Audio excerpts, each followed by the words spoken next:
Welcome back to Prep Recruiting Inside of PRI. I'm your coach for PRI, Rick Gailey, here at NOLA Motorsports Park in Avondale, along with our Prep Recruiting Insider, the Renee Nato, the man who makes this engine run.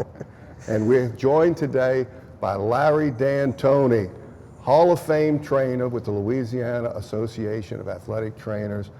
Larry, thank you for being with us today. We got a chance to work several years at St. James, and even going back to Chalmette when you first got into business. Thank you for being with us. Absolutely. It's a pleasure to be here, and I look forward to our conversation. And so much of what you have to do isn't so much after injuries take place, but prevention is as they say, worth a pound of cure. It's even worth more than that.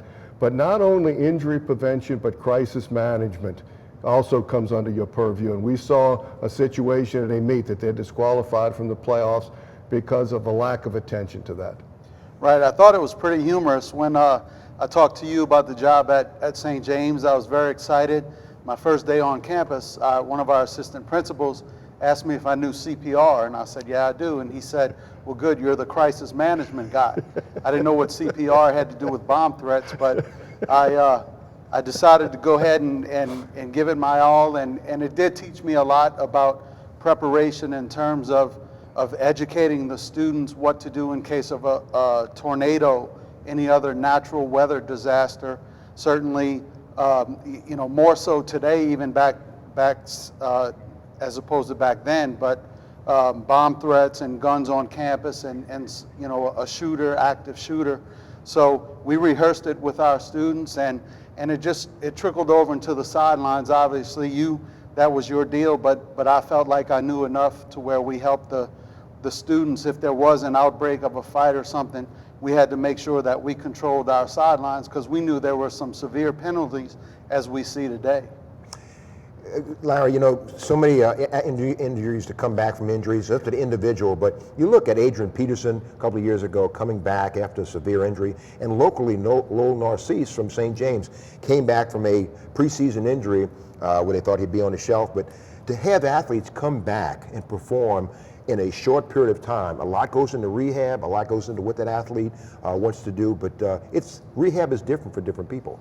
Absolutely, and I think from the pro level, as a professional, and even a lot of these major colleges, these guys are, number one, they're in great shape to begin with. But number two, if you combine the time they have and the attention they get, and by time I mean they have all day to rehab. So with a high school athlete who goes to class from 7:30 to 2 and then has a little time to rehab, he might have an hour out of that day to go to a rehab facility, where Adrian Peterson probably rehabs 5 hours a day.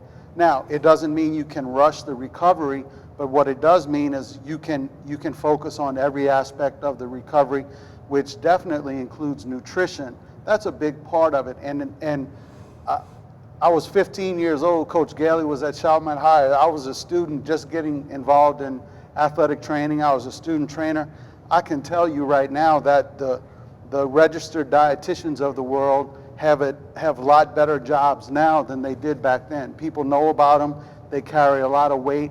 The Saints, the Pelicans, every other professional organization has at least a consultant, if not somebody that they pay directly to be part of their process every day. So that's a big part of it. And you've mentioned a lot of different areas involved in the whole genre of sports medicine. And we've had a lot of athletes on the show who have an interest in sports medicine as their choice of career after their football days are over, however far that goes. Talk about all the different avenues that people have in sports medicine and what a high school student should be doing now in preparing himself or herself for a future in sports medicine. Yeah, it's a little difficult for an athlete because I like to consider myself coordinated. I wasn't athletic, but I could catch a ball. But I started as a manager. I call myself a nerd way back then, and so I took care of the team, and I was fortunate enough. I met Dave Jardina. He was the first athletic trainer I ever met, and he guided me and kind of put me on the path to something I love dearly. So I had the time. It's hard to put the time in if you're on the court or the field or as an athlete in high school, but that's really what you need to do. If you have an interest in it, even the summer between your high school year and the start of your college career, you need to go visit with a local athletic trainer and see what it's about. It's a lot of preparation. As coaches, you guys, you sit there, you draw up plays, you look at tendencies, you practice. Well, we do the same thing. We prevent as much as we can instead of saying, what do we do when it happens? Well, we know what to do, so we try to prevent. So I would just say that dedication, and this healthcare profession is changing, ever changing. There's a curriculum program right now. In 7 years, it's going to strictly a master's program.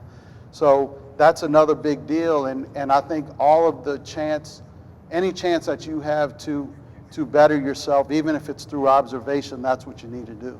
In the last minute or so, Larry, it's injuries that have come to the forefront, high ankle sprains, plantar fasciitis, whatever it is. But those injuries, I never had those injuries before. What are they in a minute or so?